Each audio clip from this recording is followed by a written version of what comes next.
বেহায়া নারীর বাপ যাবে দায়ুস হিসাবে জাহান্নামে, একজন বেহায়া নারীর বড় ভাই যাবে জাহান্নামে, একজন বেহায়া নারীর স্বামী যাবে জাহান্নামে, একজন বেহায়া নারীর পেটের বড় ছেলেটাও যাবে জাহান্নামে। আল্লাহ নবী সাহাবীদের লক্ষ্য করে নবী আমার বড় আফসোস করে বলেছিলেন, বাবা সাহাবীরাও, এমন একটা দিন আসবে, সময় আসবে, যেদিন দেখতে পাওয়া যাবে লজ্জাকে উঠিয়ে নেওয়ার কারণে শিয়াল কুকুর চতুর্থ জন্তু জানোয়ারের রাস্তাঘাটে খোলামেলা জিনা করবে। আল্লাহ নবী জানিয়েছিলেন ওই সময় আমার এক শ্রেণীর উম্মতেরা জান্নাতি হবে, একদল উম্মত ওই সময় জান্নাতি হবে। তারা এর প্রতিবাদ করার জন্য, তারা এই অন্যায়ের প্রতিবাদ করার জন্য আল্লাহ উম্মতের দরজা মর্তবা আমার ফারুকে আযম ওমরের কাতারে আল্লাহ দান করে দেবে। জোরে বলে, সামনে অন্যায় হবে আর চুপ করে মুখ বুজে সহ্য করব, পিঠ পিঠে শয়তান আমি না, দাওয়াত দিতে হবে না। কথা বুঝতে পারছেন না?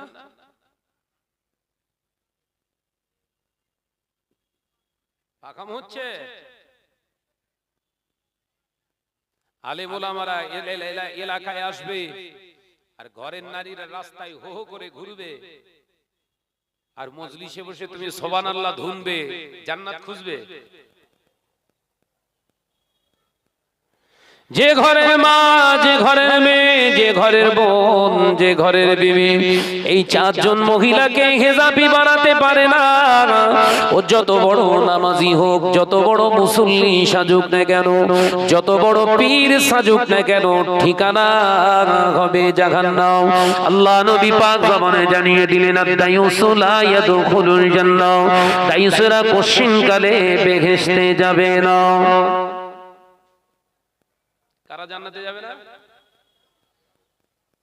বলো বাপ, রাগ করছেন নাকি? আমারে আর দাওয়াত ফাওয়াত দিস নে।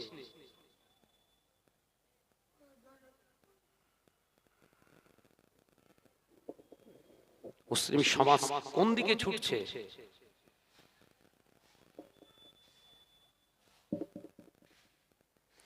ও নওজওয়ানেরা, আল্লাহ নবীর সাহাবীরা প্রশ্ন করলেন, ইয়া রাসূলুল্লাহ গে, ইয়া হাবিবাল্লাহ, হুজুর দুনিয়া জমিন আল্লাহ পাক আমাদের ইবাদত বান্দিগির জন্য পাঠিয়েছে, তাহলে আমাদের জন্য সংসার করাও ঠিক হবে না, আমাদের বিবি বাচ্চা কাচ্চা পালন করাটাও ঠিক হবে না।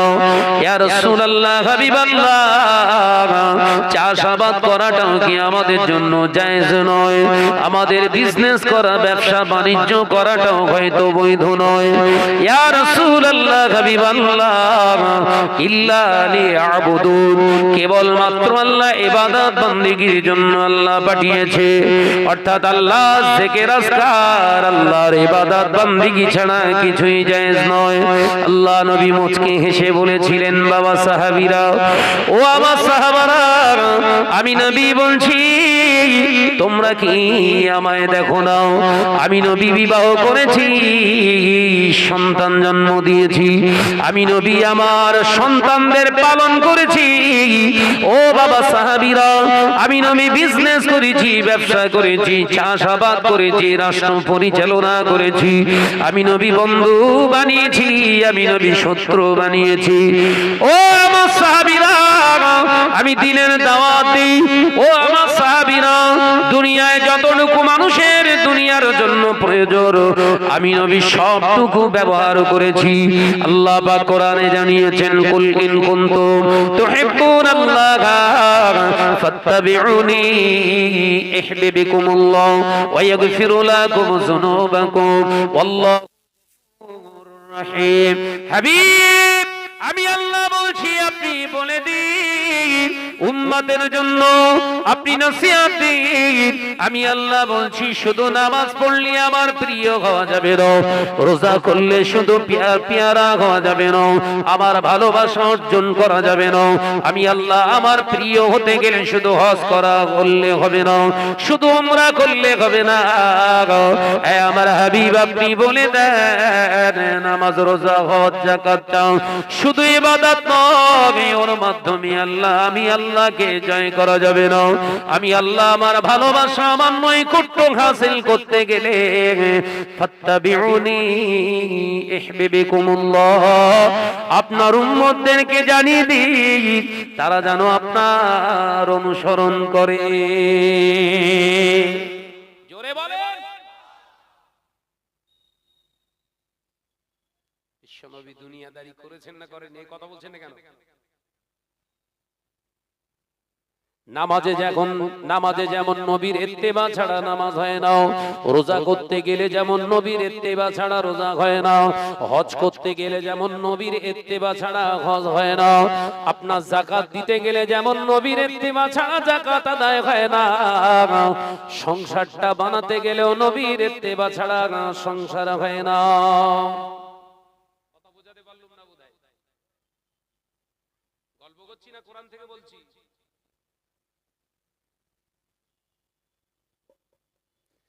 নবীর ইত্তেবা মানে শুধু দাড়ি নয়, নবীর ইত্তেবা মানে শুধু টুপি পরা নয়, নবীর ইত্তেবা মানে বড় জুব্বা শুধু পরা নয়, নবীর ইত্তেবা মানে শুধু আল্লাহ আল্লাহ জিকির করা নয়, নবীর ইত্তেবা মানে ঘরের নারীদেরকেও হিজাবে রাখতে হবে। समझता है? মিষ্টি খাওয়া সুন্নাত, কথা বলে না। মিষ্টি খাওয়া সুন্নত, হাত চেটে খাওয়া সুন্নত, পাত্র চেটে খাওয়া সুন্নত, দস্তরখানা বিছিয়ে খাওয়া সুন্নত, মুখে দাড়ি রাখা সুন্নত, মাথায় টুপি দেওয়া সুন্নত, মুসলমান বড় জুব্বা পরা সুন্নত, সব সুন্নত আদায় করলে নবীর 63 বছরের জিন্দেগিতে একটা মিথ্যা কথার আশ্রয় নেননি। আল্লাহ নবীর এই সুন্নতটা তোমার কোন বাপ আদায় করবে বলো? আলোচনা একটু কড়া হয়ে যাচ্ছে তাই তো? ফেরি মিষ্টি পেলিতে এমনি সুন্নত আদায় হবে?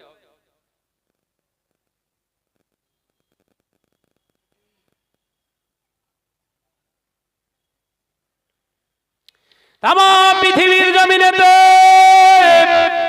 200 কোটি মোল্লার বসবাস। কত কোটি? 200 কোটি মোল্লার বসবাস। 57 কান্ট্রিজ অফ মুসলিম, 57টা দেশ মুসলমান রাষ্ট্র আছে, মেজরিটি সংখ্যক মুসলিম রাষ্ট্র হলো 57টা।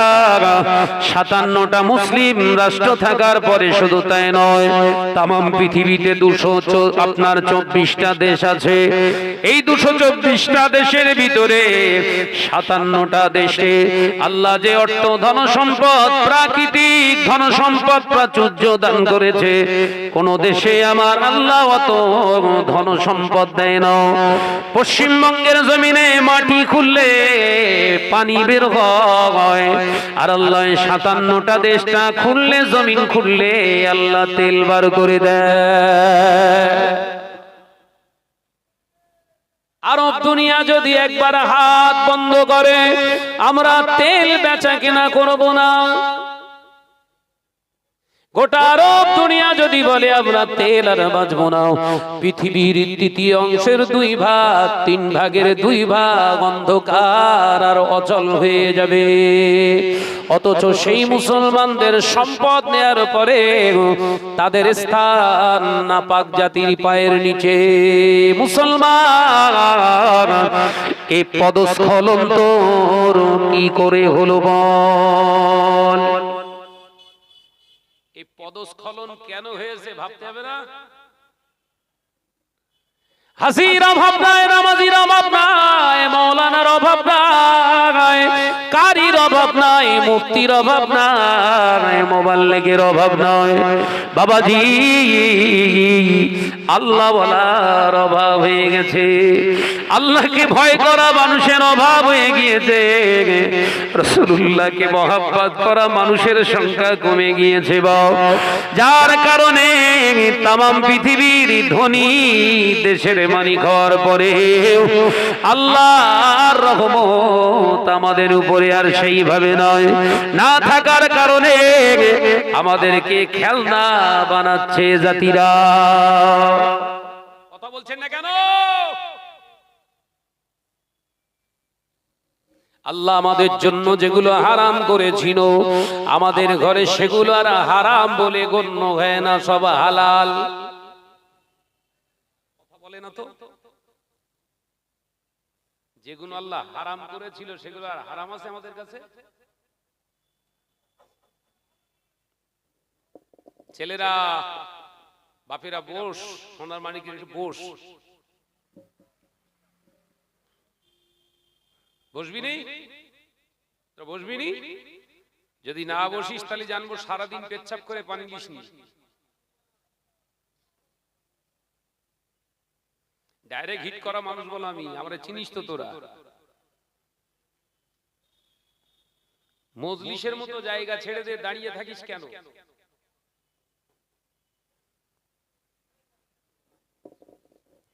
ও ভাইয়েরা, নওজওয়ানেরা, যুবকেরা, ছেলেরা, বাচ্চারা, পর্দানশীনা মা ও বোনেরা, চাঁদপুরের মুসলমানেরা, আলোচনা বুঝুন। আল্লাহ নবী 1 তারিখে বলেছিলেন বাবা সাহাবীরা, এই হাদিসটি পাবেন মুসনাদে আহমদ শরীফে। মুসনাদে আহমদ হলো সিয়াসিত্তার অন্তর্ভুক্ত আরো একটি কিতাব। ও বাবাজিরা, সোনার মানিকেরা, আল্লাহ নবী পাক জবানে জানিয়েছেন বাবা সাহাবীরা, এমন একটা দিন আসবে, সময় আসবে, যেদিন দেখতে পাওয়া যাবে দাড়িওয়ালার অভাব হবে না, টুপিওয়ালার অভাব হবে না, আলেমের অভাব হবে না, হাজির অভাব হবে না, ওমরাকারীর অভাব হবে না, সমাজের বুকে আলেমের অভাব হবে না, মসজিদগুলো বড় বড় হবে, 5 ওয়াক্ত নামাজ আদায় করবে, মসজিদ ভর্তি মুসল্লি পাওয়া যাবে। ও বাবা সাহাবীরা, মসজিদে মুসল্লি ভর্তি হয়ে যাবে, কিন্তু অবাক হওয়ার বিষয় হলো তার ভিতর থেকে আল্লাহকে ভয় করনে ওয়ালা মুসলমান খুঁজে পাওয়া যাবে না। শুনছো বাপ? কারে খুঁজে পাওয়া যাবে না? আল্লাহকে ভয় করনে ওয়ালা মুসলমান পাওয়া যাবে না। মুসল্লি থাকবে, মুসলমান না। মুসল্লি তাকে বলা হয় যে নামাজ আদায় করে, তাকে মুসল্লি বলা হয়। মুসলমান বলা হয় যে আল্লাহর হুকুমকে মান্যতা দিয়ে জীবন গঠন করে। ওই জন্য মুসলমান বিনা হিসাবে জান্নাতে যাবে। কে জান্নাতে যাবে বাপ? মুসলমান বিনা হিসাবে তাদেরকে জান্নাত দেবে। আর এই যারা মুসল্লি, এদের সাইজ করে তারপরে এলে যাবে। এই কথা বুঝতে পারছেন? সাইজ করে তারপর আমানি ঠেলে তারপর পান্তা। ও ভাইরা, নজরে যুবকেরা, ছেলেরা, বাচ্চারা, আল্লাহ নবী সাহাবীরা প্রশ্ন করলেন, মান হাউলাই ইয়া রাসূলুল্লাহ, ইয়া হাবিবাল্লাহ, হুজুরেরা কারা? এদের পরিচয়টা একবার দিন। আল্লাহ নবী বললেন, আলের রিবা, ওরা হলো সুদের লেনদেনকারী, সুদখোর। শুনছো বাপ? অসুবিধা হচ্ছে না তো? টুই মাথায় দেবে, জুব্বা পরবে, হাজি হবে, ওমরাকারী হবে, বড় বড় আলিশান আলিশান মসজিদ বানাবে, মসজিদ ভর্তি মুসল্লি হবে। আল্লাহকে ভয় করা মুসলমান পাওয়া মুশকিল হবে। সাহাবীরা জিজ্ঞাসা করলেন, হুজুর এরা কারা? এদের পরিচয় দেন। নবী বললেন, আলের রিবা, এরা হলো সুদখোর। কি বুঝছেন? পিসগুলো বেড়েছে এলাকায় না কমেছে বাপ? কথা বলে না। ভাইজান আমি সুদ খাই না, ভাইজান আমি সুদ খাই না, ওই ঘরের বইয়ের জ্বালায় আমি ৭৫,০০০ টাকা সুদে লোন নিয়েছিলাম, ওইটার নাম হলো বন্ধন। তোর কবরে বাস পড়বে না পড়বে না? কি জ্বালা বলে, চুপ করে সব।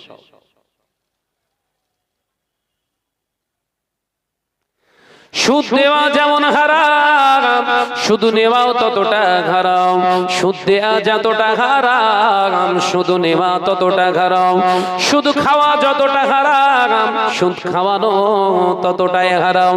বাবাজি, আল্লাহ নবী পাক জবানে জানালেন, বাবা সাহাবীরা, ও আমার সাহাবারা, আমি নবী জানিয়ে দিলাম, শুনে রেখে দাও, জেনে রেখে দাও, এই সুদের টাকা ঘরে যখন ঘরে ঘরে ঘরে ঘরে মুসলমান উম্মতের ঘরে ঘরে ঢুকে যাবে, আল্লাহ পাক এদের ঘর থেকে ৬টা নিয়ামত আল্লাহ উঠিয়ে নেবে। ১ নম্বর নিয়ামত, ও বাবা সাহাবীরা, এরা বড় বড় অট্টালিকা বানাতে পারে, বিরাট আলিশান ঘর এরা বানাবে, কিন্তু বড় নিয়ামত আল্লাহ উঠিয়ে নেবে, ওদের ঘরে থেকে শান্তিতে থাকতে পারবে না, ওদের ঘরে শান্তি থাকবে না, আমার আল্লাহ শান্তিটা ওদের কাছ থেকে কেড়ে নেবে। মিলছে কথাগুলো, মিলছে বাপ?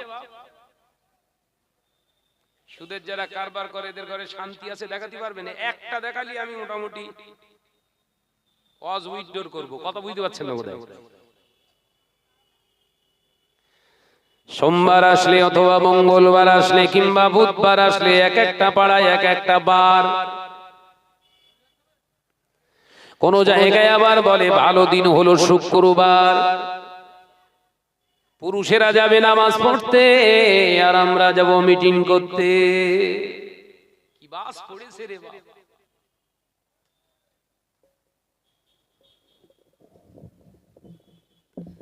এই চাঁদপুরে আর আশা হবে বলে বলে না।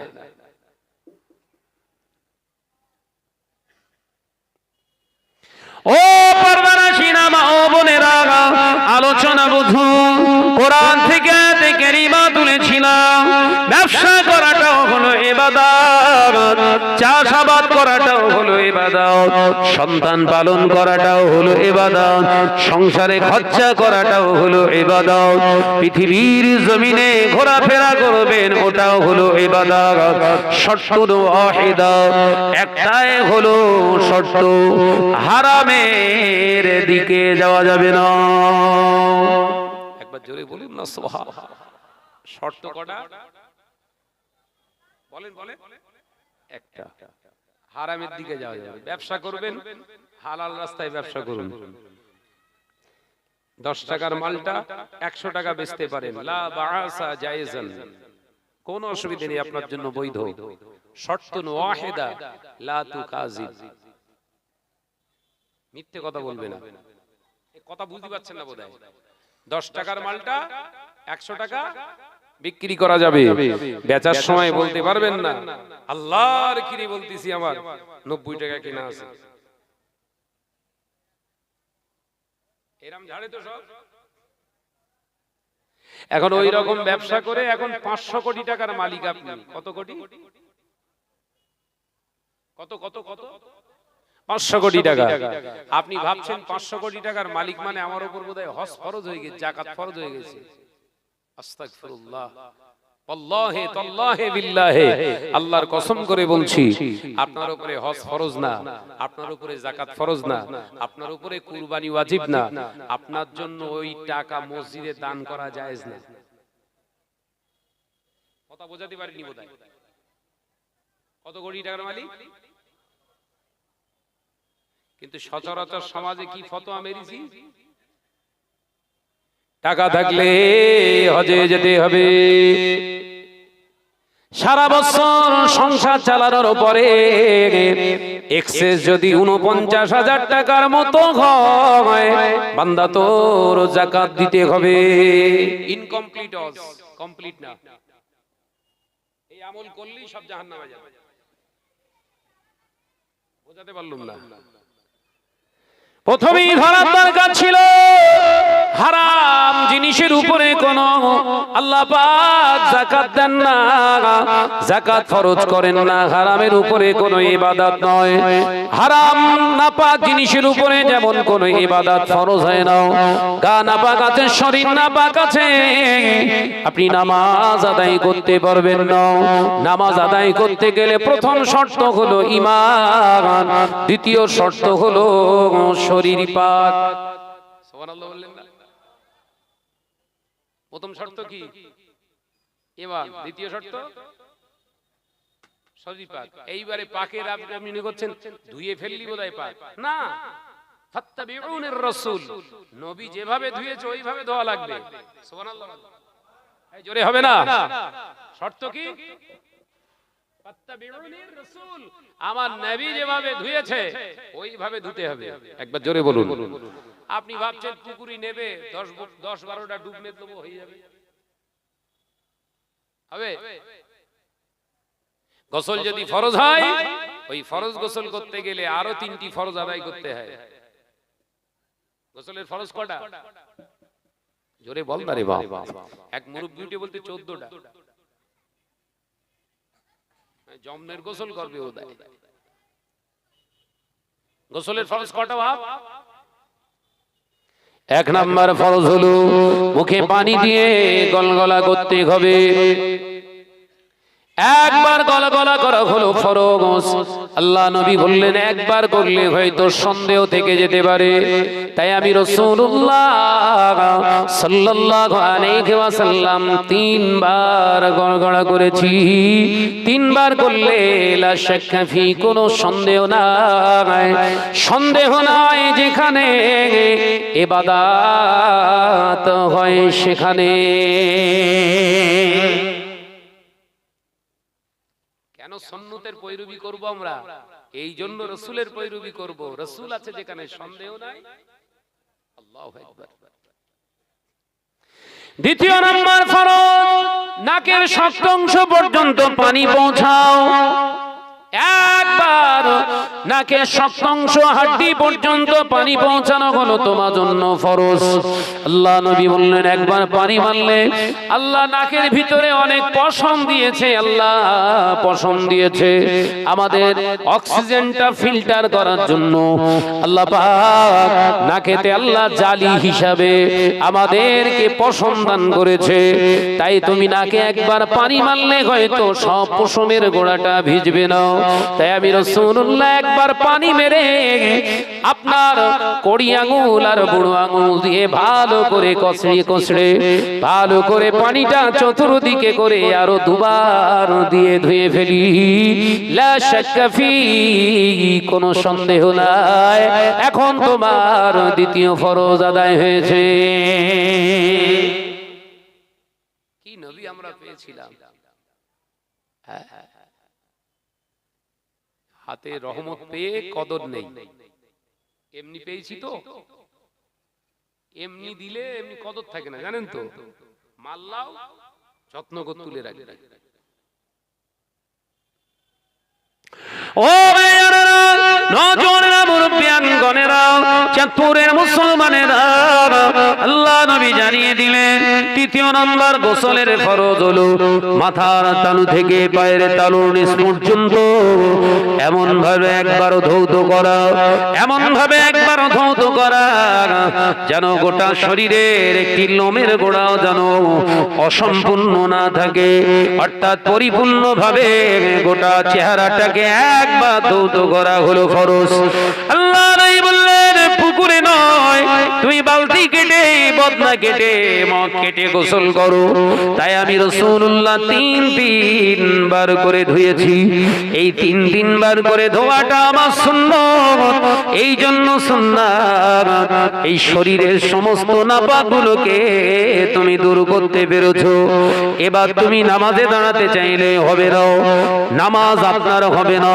আল্লাহ পাকের হাবিব জানিয়ে দিলেন বান্দা এরপরে তৃতীয় স্টেপে পৌঁছা। তৃতীয় ধাপটা হলো তোর যে পোশাকটা পরে আছিস ওটাও পাক হওয়া লাগবে। জোরে বলবেন না। ঈমান থাকলেও নামাজ না, শরীর পবিত্র থাকলেও বলেন না নামাজ না। তৃতীয় স্টেজে আসুন, কি? কাপড় পাক। আমরা কাপড় পাক বলতে এটা জানি 3 বার ধুয়ে ফেললি পাক। কথা বলে না, হ্যাঁ না বলেন না রে মোর বাপ। নোংরা কোথাও নাপাক কোথাও রেগে গেলে 3 বার সেখানে ভালো করে কোচড়ে গোটা কাপড়টা 3 বার বিসমিল্লাহ বলে নিচড়ে ফেললেই পাক। এইটা মশলা কমপ্লিট হলো না, ইনকমপ্লিট। কমপ্লিট কি? পাক হওয়ার শর্ত হলো কি? ওইটা আগে থেকে পাক থাকতে হবে। কথা বুঝতে পারেন? আগে থেকে পাক মানে ওই যে কাপড়টা ক্রয় করেছো যে টাকা, সেটা ঝাড়া টাকা হলি হবে না। কথা বলে না, ঝাড়া টাকা হালাল। কোনদিন শুনেছেন এ মশলা? ও বলবে না, শুধু বলবে জুব্বা পরা সুন্নত। চোর মনে করতেছে তাহলে ঝাড়া টাকা একটা জুব্বা বানায়, সুন্নত আদায় হবে। কথা ঠিক না বুঝে বলেন না? হ্যাঁ হ্যাঁ, যেই বলবে যে মাথায় সবসময় টুপি দিয়ে থাকা সুন্নত, এলাকার টপ র্যাঙ্কের চিটিং বাজ মনে করতেছে চিটিং যখন করতেছি তার অসুবিধা, একটা সুন্নত আদায় হচ্ছে, মাথায় টুপি দিয়ে ঘুরতেছে। এইগুলো ডিসকাস করা হয় না। সমাজকে প্রেজেন্ট, সমাজকে উপস্থিত করার দরকার ছিল এগুলো ডিসকাস করা, যে কোন টুপি পরা সুন্নত। আমরা বলছি না গোলটা, আরেকজন বলছে লালটা। না, যে কোনো আপনি মাথার সাইজে টুপি পরুন, শর্ত হলো হালাল অর্থের টুপি পরুন, সুন্নাত। একবার জোরে বলুন।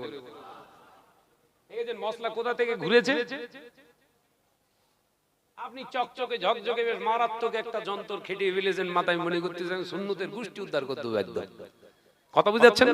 একদম চেকমেক চেকমেক করতেছেন। সুদের টাকায় কিনেছেন, সুদখোর আপনাকে গিফট করেছে, সেই মাল মাথায় দিয়ে ঘুরতেছেন, সুন্নত আদায় হচ্ছে?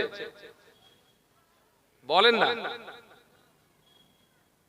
এগুলো ডিসকাস করবে কারা?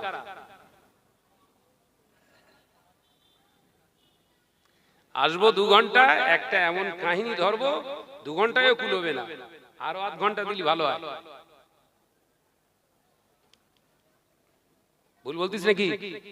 এইগুলো তো এখন মডেল জলসা।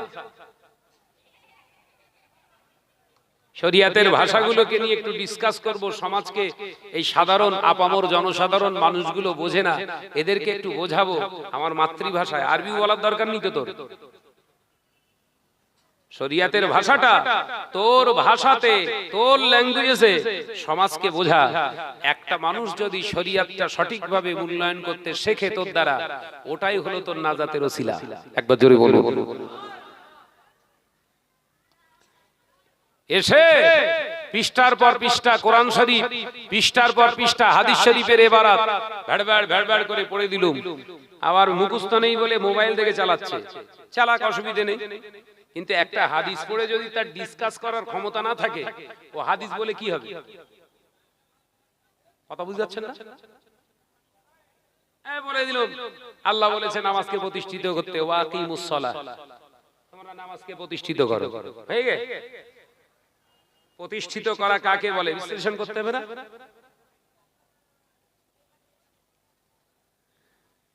নামাজ বললি নামাজ, এই ডিসকাস করা লাগবে না? কিন্তু করছে কই, হচ্ছে কই?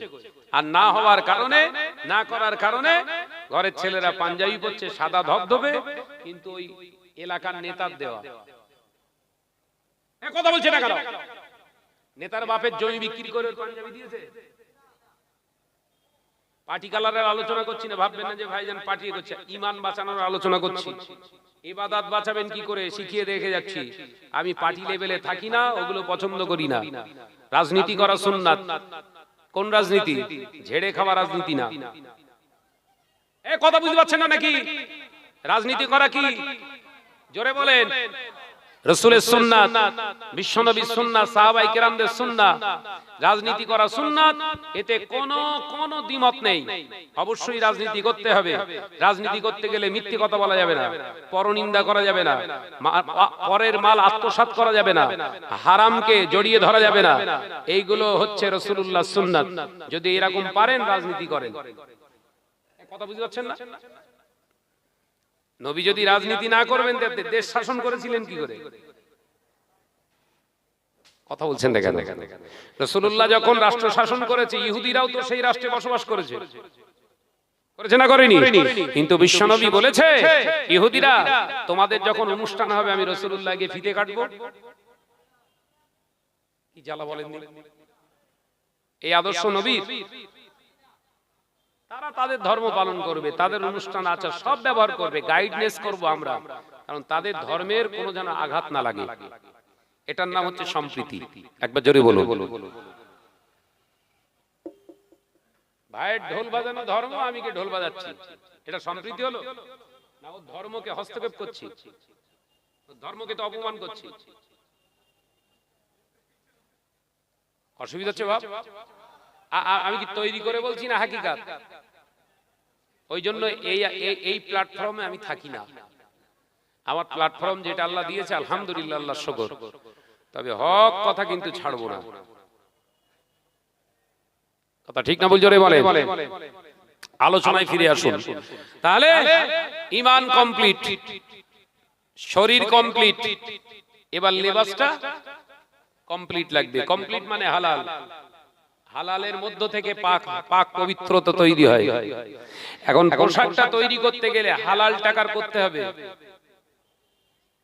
ওই হালাল টাকার পোশাক পরার পরে শরীর থেকে নাপাকের ছিটা লেগে গিয়েছে,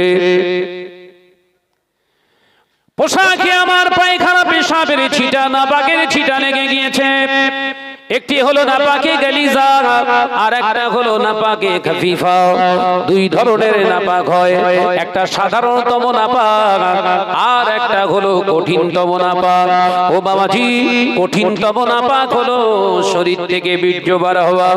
শরীর থেকে এক ফোঁটা বীর্য বার হলে তখন আর আপনার অঙ্গ ধুলে হবে না, গোটা বডিটা ধোয়া আপনার জন্য ফরজ। আবার ওই ফরজটা আদায় করতে গেলে পদ্ধতি তিনটে মেনে আপনাকে আদায় করতে হবে, যেটা আগেই আমি বর্ণনা করে দিয়েছি। কিন্তু পায়খানা পেশাব করে ফেলেছেন, রাসূলুল্লাহ জানিয়ে দিলেন, স্থান ধুয়ে ফেলো, জায়গাটা ধুয়ে ফেলে ওযু বানিয়ে নাও, শরীরটা আবার তোমার পুনরায় পবিত্র হয়ে যাবে। জোরে বলো। নাপাক বোঝা গেছে? একটা হলো হালকা নাপাক, আর একটা কঠিন নাপাক। ধুয়ে ফেললে পাক হবে না, তিনবার ধুলেও পাক হবে না। যেমন শুকরের চামড়া 1000 বার দাবাগত করার পরে ওটা হারাম। শুকরের চামড়া, কুকুরের চামড়া যেমন হারাম, হারাম, হারাম, হালাল হয় না। সুদের মাল, সুদের টাকা দিয়ে পিরান বানিয়ে 1000 কেজি সার্ফের ভিতরে ঢুকিয়ে দিয়ে যদি সারা বছর ধরে যদি ওই পিরানটাকে ধোয়া হয়, তথাপি ওই পিরানটা পাক হবে না। মাথায় ঢুকছে বাপ? তাহলে কোন পিরান পরা সুন্নাত বোঝা যাচ্ছে? হায় হায় হায় হায়, জাতি কোথায় ধ্বংস হচ্ছে দেখেন। আল্লাহ নবীর সাহাবী ফারুক আযম হযরত ওমর রাদিয়াল্লাহু তাআলা আনহু, হুজুর আমার রাতের অন্ধকারে রাসূলুল্লাহর স্বপ্ন দেখলেন, আল্লাহ নবীর খৌফে দেখলেন সারা জাহানের, অর্ধ জাহানের যিনি খলিফা হযরত ওমর ইবনুল খাত্তাব রাদিয়াল্লাহু তাআলা আনহু রাতের অন্ধকারে স্বপ্ন দেখলেন। আল্লাহ নবী, দয়ার নবী রাহমাতাল লিল আলামিন, স্বপ্ন দেখিয়ে বললেন, ও আমার ওমর, মসজিদুল আকসার চাবি এখন ইহুদিদের হাতে রয়েছে। ও আমার ওমর, আল্লাহ তোমাকে খলিফা হিসাবে কবুল করেছে, তুমি যাও ইহুদিদের কাছ থেকে মসজিদুল আকসার চাবিটা ফিরিয়ে নাও। একবার জোরে বলেন। হযরত ওমরের ঘুম ভেঙে গেছে। মদিনার মসজিদে নববী শরীফ থেকে আওয়াজ দিলেন, আসসালাতু খায়রুম মিনান নাওম। হযরত ওমরের ঘুম ভেঙে গেছে। ঘুম থেকে উঠে চোখ ভরা পানি নিয়ে উঠে ওযু বানিয়ে নিলেন। হুজুর আমার ওযু বানিয়ে নিয়ে বাড়িতে 2 রাকাত সুন্নাত নামাজ আদায় করে মসজিদে নববী শরীফে গিয়ে হাজির হয়ে গেছে। চাঁদপুরের মুসলমানেরা ইমামতির জায়গায় দাঁড়িয়ে পড়েছে। হযরতে খলিফা ওমর রাদিয়াল্লাহু তাআলা আনহু ইমামতি করলেন নামাজে। ইমামতি করার পরে হুজুর আমার সালাম ফিরিয়ে ডান দিক দিয়ে ঘুরে বসে এবার উঠে দাঁড়ালেন। আল্লাহ নবী সাহাবী বললেন, ও নবী পাকের সাহাবীরা, ও মুসলমান ভাইরা, আমি ওমর, আমার নবী আমাকে স্বপ্নে দেখিয়েছে মসজিদুল আকসার চাবিটা ইহুদিদের কাছে রয়েছে, তারা দখল করতে চাইছে মসজিদুল আকসা, বাইতুল মুকদ্দাসকে তাদের হাত থেকে ছিনিয়ে নিতে বলেছেন বিশ্বনবী। হুজুর আবার জানিয়েছেন ওটা পূর্বে মুসলমানদের ছিল, তার মানে আমাদের ছিল, তাই ইহুদিদের ওই চাবিটা রাখার কোনো অধিকার নয়। ও মুসলমানেরা, আমি ওমর সংকল্প করছি এখনই দেরি করব না, 10,000 মুসলমান কলেমা পড়নেওয়ালাকে জেরুজালেমের দিকে পাঠাতে চায়, যাতে ইহুদিদের কাছ থেকে আল্লাহর ঘরের বাইতুল মুকদ্দাসের চাবিটা আমরা নিতে পারি। স্বপ্নটা বাস্তবে রূপ দেবে। আমাদের কত শত মসজিদের চাবি ইহুদি নাসারাদের কাছে, আমাদের সব স্বপ্ন নেই। ওয়াকাফ অ্যামেন্ডমেন্ট বিল পাস হলো, চাবি ওদের কাছে হাতে চলে গেল, আমাদের স্বপ্ন নেই যে ওয়াকাফ অ্যামেন্ডমেন্ট বিলটা প্রত্যাহার করতে আমরা বাধ্য হব। দিন কত হলো, আমরা ওমরের উত্তরসূরি, আমরা খালিদ বিন ওয়ালিদের উত্তরসূরি, সালাউদ্দিন আইয়ুবীর উত্তরসূরি, আমরা ওয়াকাফ অ্যামেন্ডমেন্ট বিল মানব না। কিন্তু যেই বললেন এই বাংলায় যদি আন্দোলন হয়, সব থেকে বড় শত্রু আমি, সব পিসগুলো ঘুমিয়ে পড়েছে। মিথ্যে কথা বলছি বোধহয়? এত হুঙ্কার, এত আওয়াজ, শেষে গেল কোথায় সব? বললি শাহনাজ খারাপ না? আন্দোলনের উদ্দেশ্য তো ওয়াকাফ অ্যামেন্ডমেন্ট বিল প্রত্যাহার নয়, আন্দোলনের মূল মাকসাদ ছিল একটু নেতা সাজা।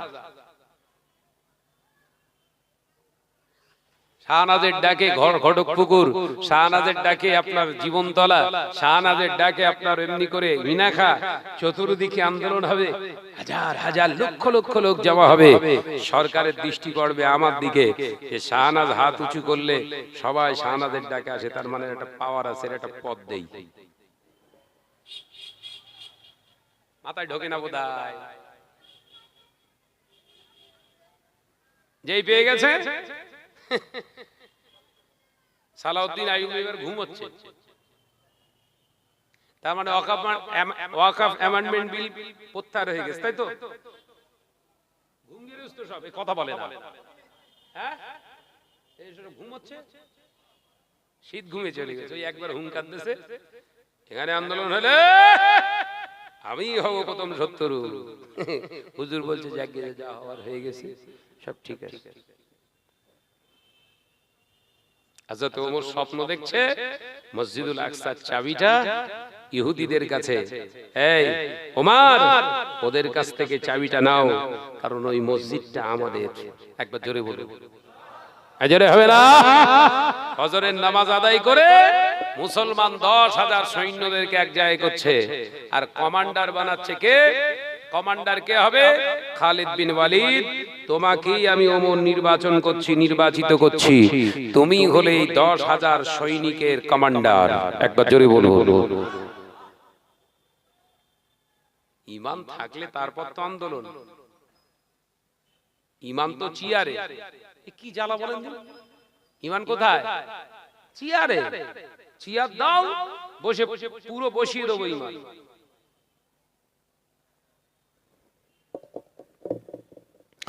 ও ভাইয়েরা, নওজোয়ান যুবকেরা, ছেলেরা, বাচ্চারা, পর্দা নাশিনা মা ও বোনেরা, আল্লাহ নবী তার নবী রাহমাতাল লিল আলামিনের সাহাবী খালিদ বিন ওয়ালিদ রাদিয়াল্লাহু তাআলা আনহু কে হযরত ওমর রাদিয়াল্লাহু তাআলা আনহু বললেন, ও আমার ভাই খালিদ বিন ওয়ালিদ, যাও যাও যাও, আল্লাহ তোমাকে কবুল করেছে। ও হযরতে খালিদ বিন ওয়ালিদ, শুধু তুমি যেও না, আমি ওমর যদি রাষ্ট্রনায়ক না হতাম, আমিও প্রথম কাতারে থাকতাম। খালিদ বিন ওয়ালিদ, আমি তো যেতে পারছি না, তাই আমি ওমর ইবনুল খাত্তাবের পক্ষ থেকে আমি একটা ইহুদিদের জন্য চিঠি লিখে দিলাম। এই চিঠিটা আগে তাদের কাছে পেশ করবে। এই চিঠিটা যদি তারা প্রত্যাহার করে, তাহলে 10,000 মুসলমানের ক্ষমতাটা কেমন হয় দেখিয়ে দেবে। একবার জোরে বলেন। দুটো অপশন, চিঠিটা গিয়ে আগে ইহুদিদের হাতে দিও, চিঠি খুলে ওরা পড়বে, 10,000 মুসলমান পাঠিয়ে দিলাম। যদি চিঠিকে প্রত্যাহার করে, তার মানে ওরা যুদ্ধ চায়, সম্মুখীন হবে। আর যদি চিঠিটাকে গ্রহণ করে পড়ে, ওরা ডিসিশন নেবে যুদ্ধ করবে না করবে না। আমার পক্ষ থেকে এই চিঠিটা আমি দিলাম। মুসলমান যেতে পারছে না, চিঠির পাওয়ার দেখেন কতটা। ঈমান থাকলে পাওয়ার আল্লাহ সব জায়গায় দেবে, আর ধান্দাবাজি কারবার থাকলে চিত হয়ে ঘুরে শোবে। ও বাজারেরা, নজনেরা, যুবকেরা, ছেলেরা, বাচ্চারা, পর্দানশীনা মা ও বোনেরা, হযরত ওমর রাদিয়াল্লাহু তাআলা আনহু চিঠিটা বহন করে নিয়ে যাচ্ছে। 10,000 সৈন্য নিয়ে জেরুজালেমে যাচ্ছে। মদিনা শরীফ থেকে জেরুজালেমের রাস্তা হলো 1,500 কিলোমিটার। কোনো অডি গাড়ি নাই, BMW গাড়ি নাই, তানাদের কাছে 3 রকমের গাড়ি। 1 নম্বর গাড়ি হলো উট, 2য় নম্বর গাড়ি হলো ঘোড়া, আর 3য় নম্বর গাড়ি হলো খচ্চর। ক রকমের গাড়ি? উটকে মরুভূমির জাহাজ বলা হয়। ও নওজওয়ানেরা, যুবকেরা, ফারুক আযম ওমর রাদিয়াল্লাহু তাআলা আনহু চিঠিটা নিয়ে যাচ্ছে। জেরুজালেমে ঢোকার আগে খালিদ বিন ওয়ালিদ 10,000 সৈন্য মুসলমানদেরকে একত্রিত করে দাঁড় করিয়ে বললেন, ও মুসলমান ভাইরা, এখানে আমরা যাচ্ছি যুদ্ধ বাঁধাতে নয়, এখানে সম্পদ অর্জন করার জন্য যাচ্ছি না, এখানে নাম যশ কামানোর জন্য যাচ্ছি না, এখানে আমরা যাচ্ছি আল্লাহর ঘরকে উদ্ধার করতে। বিনিময়ে যদি জানের প্রয়োজন হয়, জান দিয়ে দেব। শরীরে 1 ফোঁটা রক্তবিন্দু থাকতে ইহুদিদেরকে আমরা ছেড়ে দেব না। একবার জোরে বলেন, আর একটু জোরে হবে না? এই একই ভাষণ বলো দেয়া হয়েছিল ওয়াকাফ অ্যামেন্ডমেন্ট বিলে। শরীরের 1 ফোঁটা রক্ত থাকতে, ই সব চুপ করে কিছু বলছেন। শরীরের 1 ফোঁটা রক্ত থাকতে ওয়াকাফ অ্যামেন্ডমেন্ট বিল মানছি না, মানবো না। তাহলে যে কটা সব শুয়ে রয়েছে, একটারও কোনো শরীরে রক্ত নেই, কি ঝালা। শরীরে রক্ত আছে? রক্ত থাকলে তো জেগে যেত, রক্ত শূন্য। কেন গুতো মারছি বুঝতে পেরেছেন তো? মুসলমান জাতিকে সব থেকে বেশি ধোকা দিয়ে বেড়াচ্ছে অ্যাক্সিডেন্ট এই টুপিওয়ালা দাড়িওয়ালা। এদেরকে আগে সাইজ করতে হবে, তবে মুসলমানের উন্নতি, তার আগে না। কথা বুঝতে পারছেন না? কিছু আছে ধোকাবাজ, এই ধোকাবাজরা প্রথম সারিতে কাজ করতে চাইছে। মূল মাকসাদ हमारे कुछ चाहिए कुछ पाना है, हम खोना नहीं चाहते। কথা বোঝাতে পারলাম না? আমার শত্রু কেন বাড়ছে আর বাড়বে সেটা আমি জানি, আর ওতে আমি কিছু মনে করি না, কিছু মনে করি না। আমি তো জানি আজ মরলেও মরবো, 15 বছর পরেও মরলেও মরবো। মৃত্যু থেকে যখন বাঁচতে পাচ্ছি না, আল্লাহর জন্য একটু মরে দেখি না। কথা বলে না। আমার দাদা হুজুর পীর কেবলা আল্লাহর জন্য মরেছিলেন, 5 হুজুর কেবলা আল্লাহর জন্য মরেছেন, বৈশাখ আল্লামা হিন্দ আল্লাহর জন্য মরেছেন। আমিও মরতে রাজি সেই আল্লাহর জন্য। অসুবিধা আছে?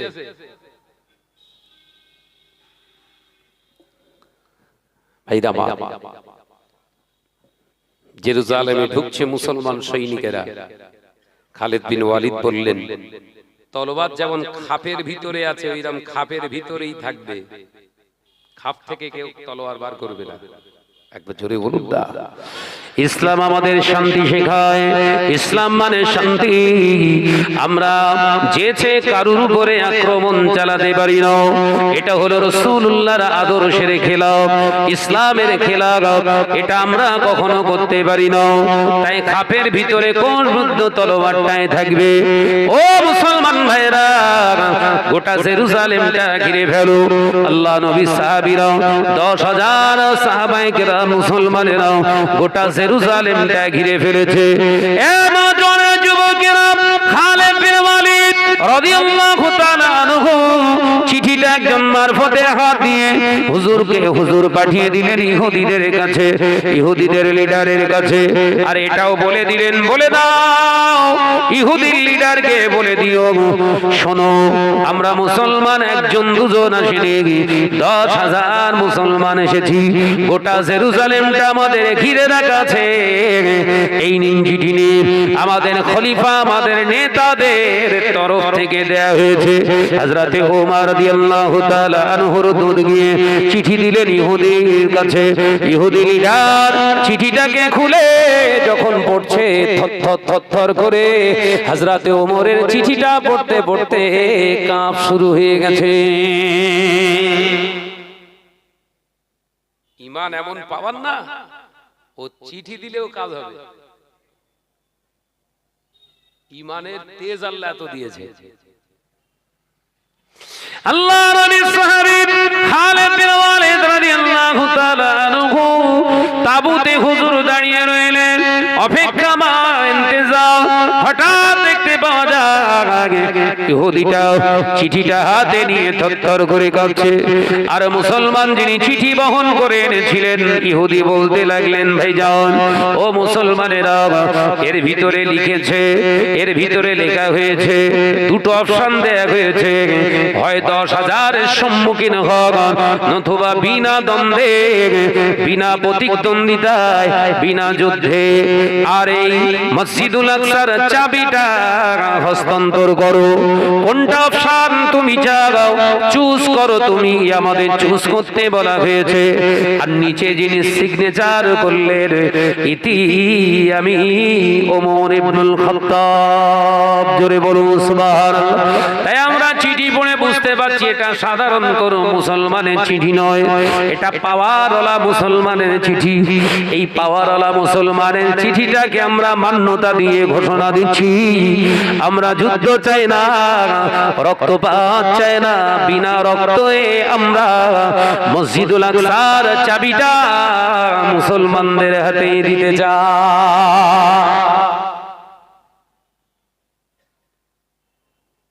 ঈমান নেই তো দাঁড়িয়ে রেখে কি করবে হেরা? ভেতরে মাল মশলা নি, ঢোল কোম্পানি, ভাষণ দিয়ে কাজ হবে? কথা বলছে না কেন? ও নজর যুবকেরা, ছেলেরা, বাচ্চারা, হযরতে ওমর রাদিয়াল্লাহু তাআলা আনহু চিঠি লিখেছিলেন। সেই ওমর, যে ওমর রাদিয়াল্লাহু তাআলা আনহু এতটাই পাওয়ারফুল ইমানদার, রাস্তা দিয়ে হযরতে ওমর গেলে ওই রাস্তায় শয়তান ভয়তে 40 দিন আর আসতো না। সেই ওমরের চিঠি, যে ওমর রাস্তা দিয়ে গেলে শয়তান তার উল্টো রাস্তা দিয়ে ভয়ে পালিয়ে যায়। আর আমরা যে রাস্তা দিয়ে যাই, শয়তান বুক পেতে শুয়ে থাকে। এই রাস্তা দিয়ে হুজুর আসবে, হুজুরের পায়ের ধুলো একটু আমি নেব। মানে শয়তানও আমাদের হুজুর বলে। আমরা যদি শয়তানের হুজুর হই, শয়তানের থেকে বড় না ছোট? কি জ্বালা বলেন দিন।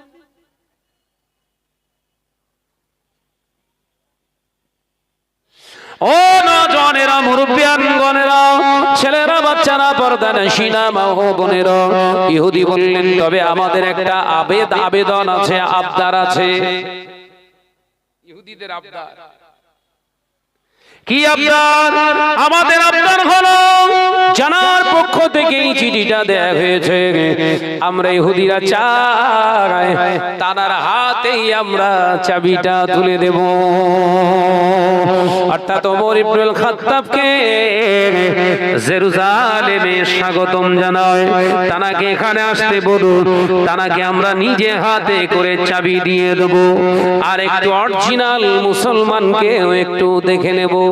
একবার জোরে হবে না? অরিজিনাল মুসলমান দেখবে। ও বাজারেরা, নজনেরা, যুবকেরা, ছেলেরা, বাচ্চারা, পর্দানশীনা মা ও বোনেরা, সঙ্গে সঙ্গে খালিদ বিন ওয়ালিদ রাদিয়াল্লাহু তাআলা আনহুর কাছে এসে বললেন, হুজুর, ইহুদিরা জাজি হয়ে গেছে, যুদ্ধ চায় না, তাই এখনই ওমর ইবনুল খাত্তাব আমাদের খলিফার কাছে চিঠি লিখে দিন। হযরতে খালিদ বিন ওয়ালিদ চিঠি লিখে দিলেন, দেরি করলেন না, যাও আমাদের নেতার কাছে বলে দাও আমরা জয়ী হতে চলেছি, তবে আপনার মদিনা থেকে জেরুজালেমে আসা লাগবে, কারণ ইহুদিরা আপনাকে একবার দেখবে এবং আপনার হাতে মসজিদুল আকসার চাবি তুলে দেবে। হযরতে ওমরের কাছে চিঠি লিখে পাঠিয়ে দিলেন। কিতাবের ভিতরে পাওয়া যায় চিঠিটা বহন করে 3-4 দিন লেগে গেল, আর দেখতে পাওয়া যায় ফজরের নামাজ আদায় করে মুসলমানদের নেতা খলিফা হযরতে ওমর মসজিদুন নববী শরীফ থেকে বেরিয়েছে সকালবেলা, আর মুসলমান ঘোড়ার পিঠে সওয়ার হয়ে এসে সালাম দিলেন, আসসালামু আলাইকুম ইয়া আমিরুল মুমিনিন খলিফাতুল মুসলিমিন। ও মুসলমানদের খলিফা, আমাদের খলিফা, আপনার কাছে সংবাদ পাঠানো হয়েছে। কি সংবাদ? আল্লাহ পাক আমাদেরকে বিজয়ী ঘোষণা করেছে, তবে ইহুদি জাতি আপনার কাছে একটা আবেদন রেখেছে, তারা চাবিটা আপনারই হাতে তুলে দেবে। হযরতে ওমর দেরি করলেন না, উট চালককে, গোলামকে বললেন, দেরি করো না বাবা, উটের কিছু খাবার নিয়ে নাও, আর এক্ষুনি বেরিয়ে পড়ো, শুভ কাছে দেরি করতে নাই। একবার জোরে হবে না? জোরে হবে না? নারে তাকবীর। আর আমাদের আতর মারবো, ভালো নতুন জামা পরবো, কথা বলে মিটিং মিছিল হচ্ছে, এমন সব ড্রেস পরে যেন মনে হচ্ছে শ্বশুর বাড়ি টাড়ি যাচ্ছে। কোমরে গামছা বেঁধে, মাথায় গামছা বেঁধে যে অবস্থা আছে ছুটবে, তবেই তো বসবে। এদের স্পিরিটটা আলাদা, কিন্তু দেখে বলছে সব তো একই রকমের সব ড্রেস পরে এসছে, মনে হচ্ছে কুটুম্বিতে করতে গিয়েছে বোধহয়। আর সত্যিও তাই, গিয়ে দেখি কলিকাতায় আন্দোলন হচ্ছে, আর ভিড় সায়েন্স সিটিতে, ভিড় নিকো পার্কে, ভিড় ইকো পার্কে, মহারানী ভিক্টোরিয়া, আন্দোলন হচ্ছে। মিথ্যে কথা বলছি বোধহয়? এই জোরে বলেন। মূল উদ্দেশ্য কি? ওয়াকাফ অ্যামেন্ডমেন্ট বিলের থ্রু দিয়ে, আন্দোলনের থ্রু দিয়ে জায়গাগুলো তো দেখা হবে। আমি কি ভুল বলতিস নাকি? যেমন জলসা, বাড়ি থেকে বলে চলে এলো ঘরের মেয়েটা, মা আমি জলসায় যাচ্ছি, ওর মা মনে করে একদম আমার আমেনা একদম ভেতরে গিয়ে বসে রয়েছে, কিন্তু ঘুরছে সব কোথায়? সুপার মার্কেটে। এরকম হচ্ছে তো নেই, কথা বললেন না।